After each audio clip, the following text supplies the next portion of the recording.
Swadika, good morning and thank you for joining us on Newsline for Thursday, December 26th of 2013. My name is Sandra Hanutsaha. In today's top stories, Prime Minister Yingluck Shinawatra has offered her suggestion that a National Reform Council be established. And in business news, the Minister of Commerce reports a decline of 4.08% year-on-year in exports of November due to economic problems in partner countries. And now on to today's headlines. Prime Minister Yingluck Shinawatra has urged safety measures to be tightened during the festive period in a bid to reduce the number of road accidents. The Premier has held talks with relevant agencies on measures to accommodate Thai holiday makers traveling home during the New Year period.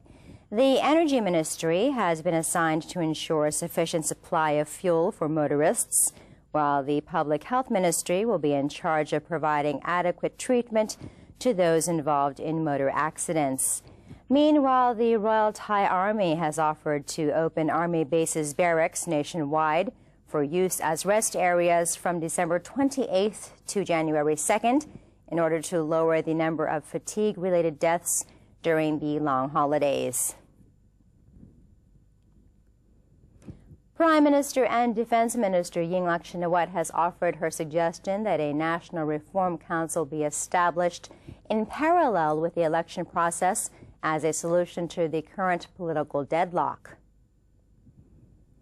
After chairing the cabinet meeting, the Prime Minister made a televised address saying she would like to set up a reform council which would be responsible for amending the Constitution, solving economic problems, holding elections, and eradicating corruption.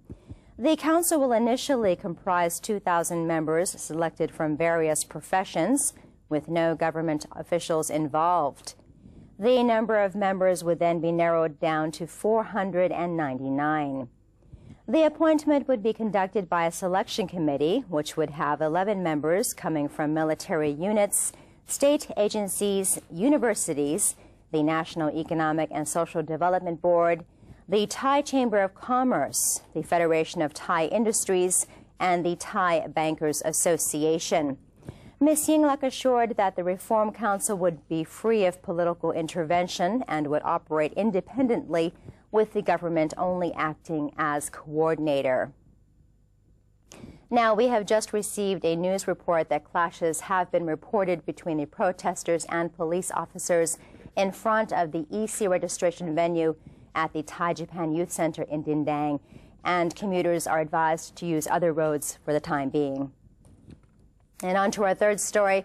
The Anti-Government People's Democratic Reform Committee, or PDRC, confirms it will not participate in the government's Reform Council and insists that a reform must take place before any election.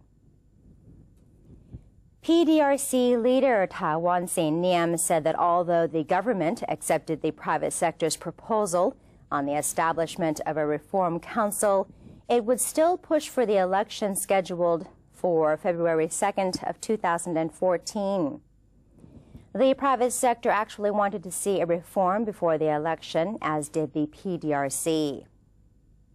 Meanwhile, Secretary General to the Prime Minister, Suranan Wechachiwa, said the Reform Council is most appropriate for the current situation and it could start immediately.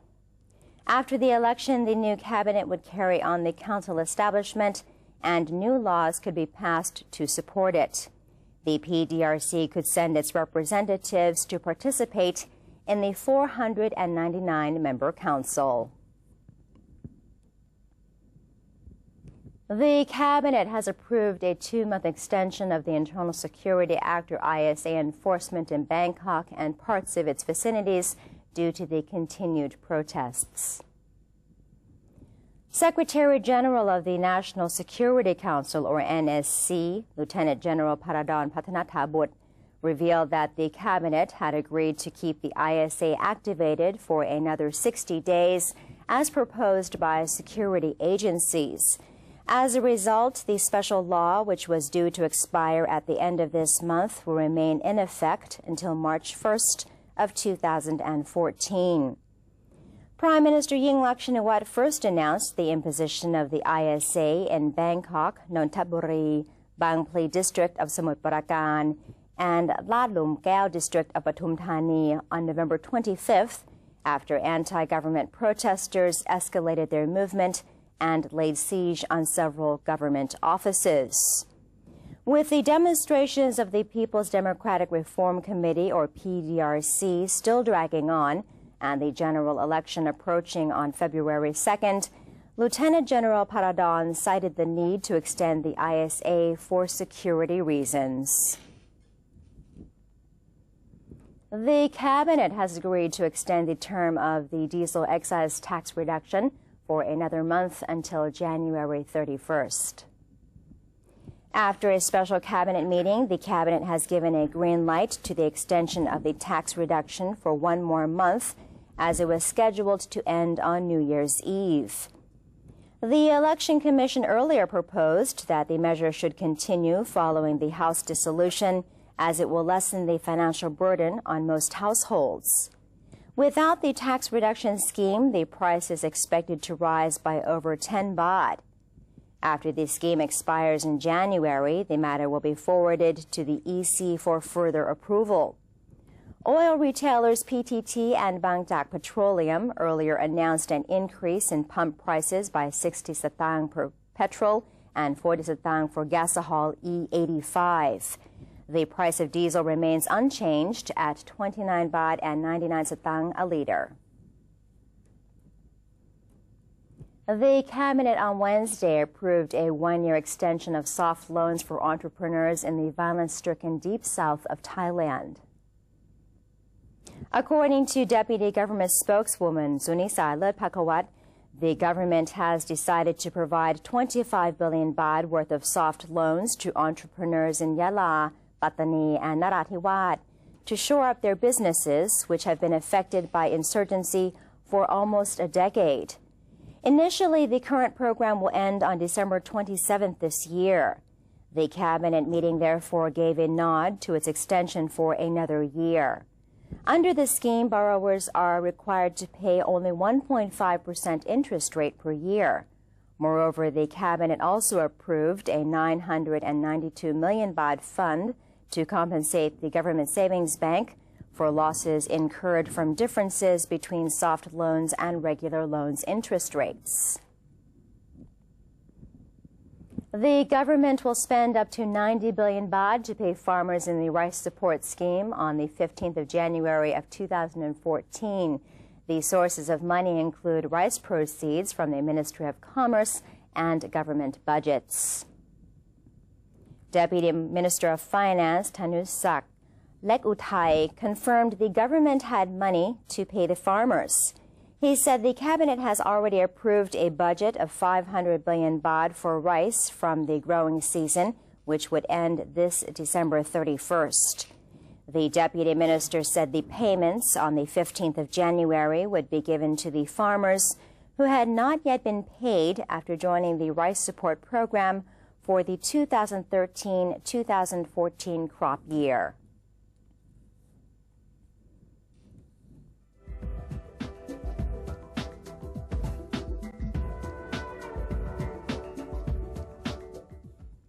Prapansan Publishing Company and Bangkok Bank have jointly donated bilingual storybooks on ASEAN to the Bangkok Metropolitan Administration, or BMA, in a project to prepare Thai youths for the opening of the ASEAN Economic Community, or AEC. Governor of Bangkok, Mam Ratchawong Sukhumpan Boripat, yesterday accepted the books on behalf of the BMA in a ceremony attended by executives of both sides. The storybooks, entitled Bilingual ASEAN Series, are aimed at preparing Thai youths for the opening of the AEC in 2015. They will be distributed to 438 schools under the jurisdiction of the BMA, as well as 40 people's libraries across the capital.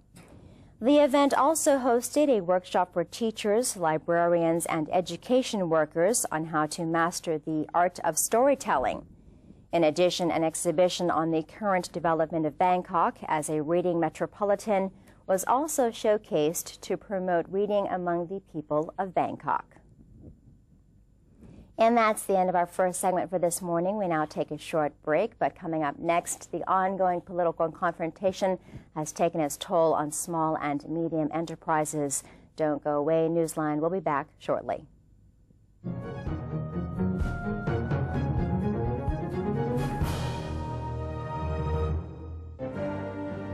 Open the world of information. Embrace public participation. Present Thailand to the world.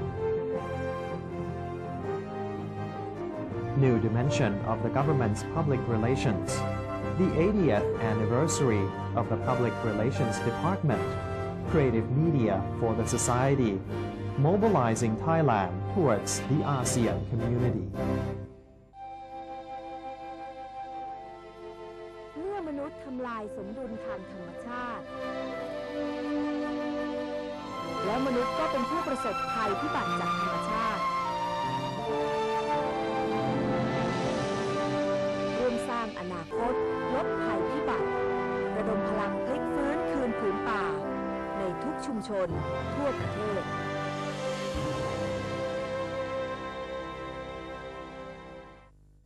For those who have Android smartphones, you can download a PRD News application by searching for PRD News English in Play Store.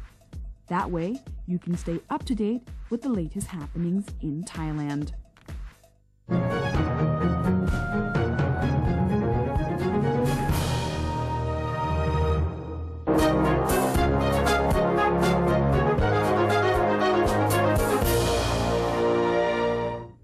Welcome back to Newsline. Deputy Commerce Minister Yanyong Phongrat has conducted a price inspection on ready-to-eat meals and commodity goods in Ma Chit 2 bus terminal.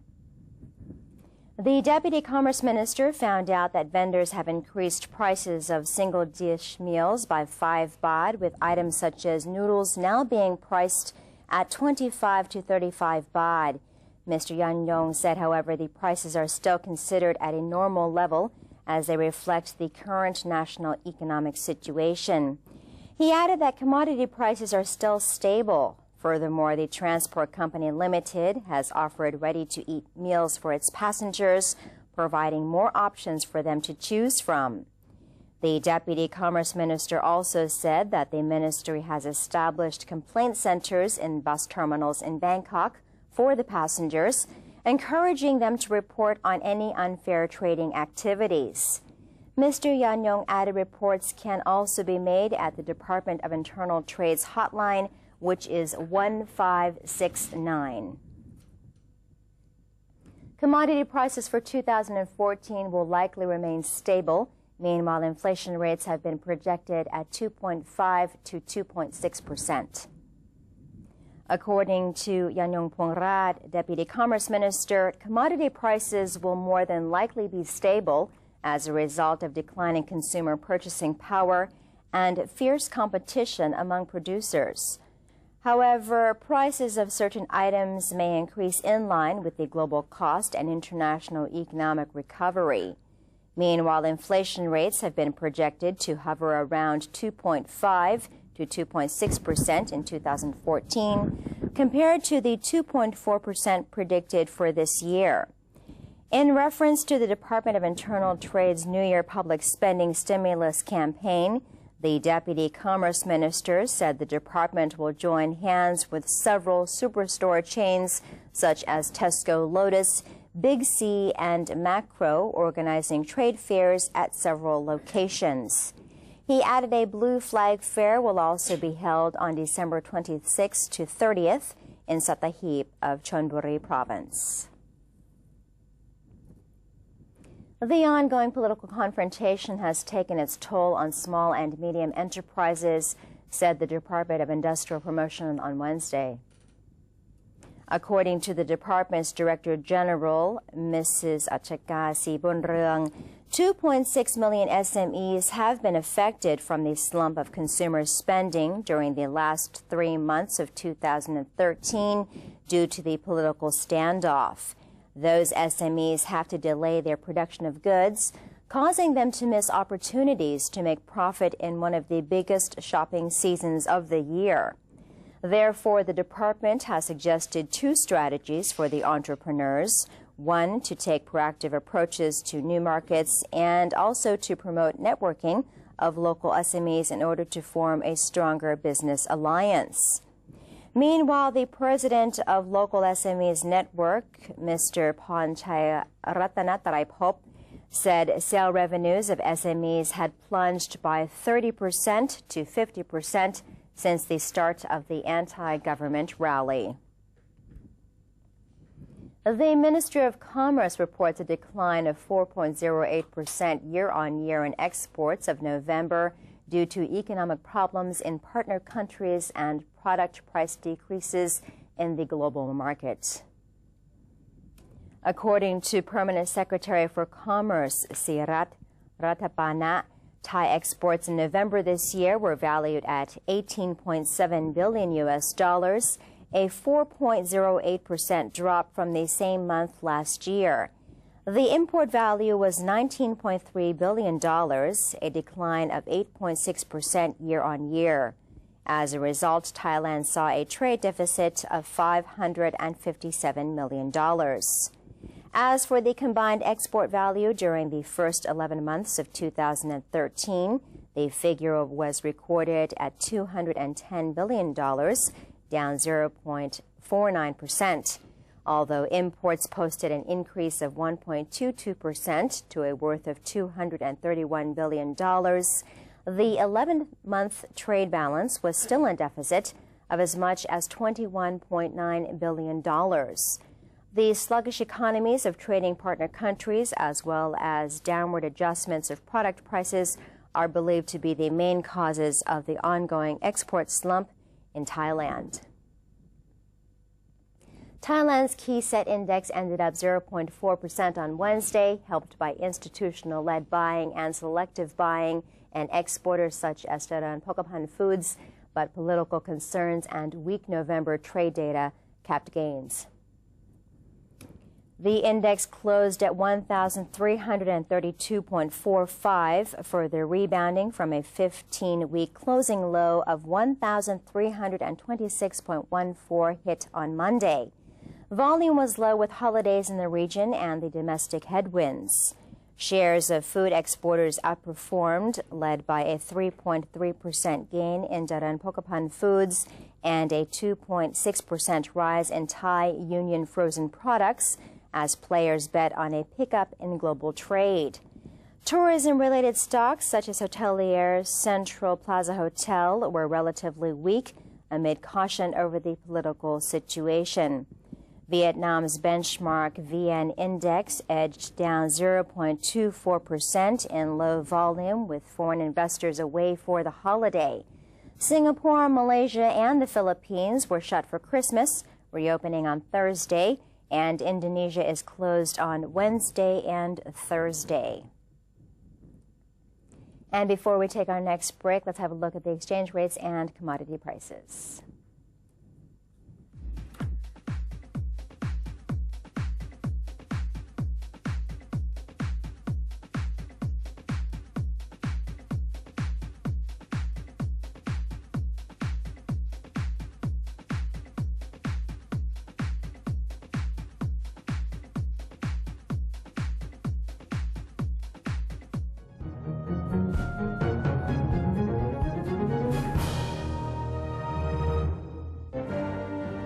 Open the world of information. Embrace public participation. Present Thainess to the world. New dimension of the government's public relations.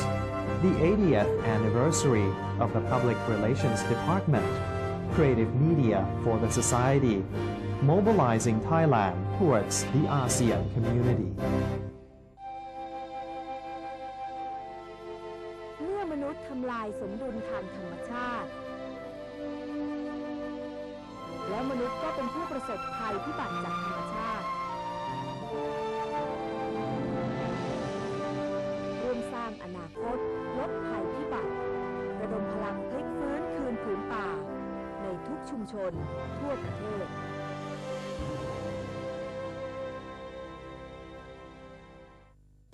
For those who have Android smartphones, you can download a PRD News application by searching for PRD News English in Play Store. That way, you can stay up to date with the latest happenings in Thailand.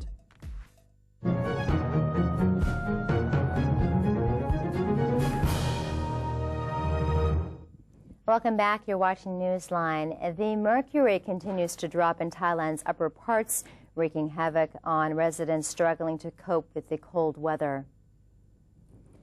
The northeastern province of Nong Khai has been declared a disaster zone as the mercury in many districts has dropped below 15 degrees for more than 3 consecutive days. Local authorities are dispersing emergency funds to assist those affected by the cold snap. In Amnat Jaran, 50,000 households have reportedly been affected by the worsening cold spell. Many are without warm clothes or blankets. A high-pressure cell from China will prevail over Thailand until December 29th, lowering temperatures in the northern regions down to 16 degrees Celsius. In mountainous areas, the temperatures will plunge to below 8 degrees Celsius, with frost spotted on many peaks, said the Meteorological Department. The Meteorological Department has also predicted that the strong pressure front will weaken after December 30th, bringing the temperature up slightly in many parts of the country. The cold spell has drawn a large number of tourists to the northern province of Phayao as they want to experience the chilly weather, something that is rare for Thais. Hotels in the vicinity of Phulanka Bangka National Park have been fully booked until next year, as tourists have flocked to the place to see the sun rising over the sea of fog early in the morning. Some tourists opt to stay in tents in the open space provided by the national park to experience the coldness of below 3 degrees Celsius firsthand. The Meteorological Department has forecast that northern Thailand will be under the influence of the strong cold spell from China until early January next year. And the Department of National Parks, Wildlife and Plant Conservation, or DNP, will during December 26th to 29th organize activities to celebrate Wildlife Conservation Day.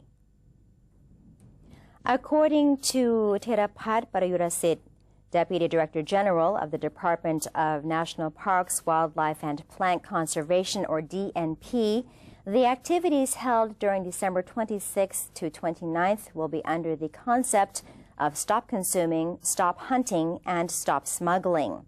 The aim is to preserve wildlife such as elephants, tigers, snakes, tortoises, and armadillos, whose lives have been threatened by the presence of human beings. 642 cases of wildlife smuggling have been reported so far this year, said the Deputy Director. Activities to be held during the 4-day event include a campaign to protect wildlife, an exhibition depicting Their Majesties the Kings and Queens' roles in protecting wildlife, and animal shows, as well as other performances. That's all we have for you in today's edition of Newsline. For any comments or suggestions, please feel free to email them to us at newsline.nbt@gmail.com. And this morning we take leave of you with footage of migratory ducks in the province of Yasothon. Have a great day. I'm Sandra Hanutsaha. สวัสดีค่ะ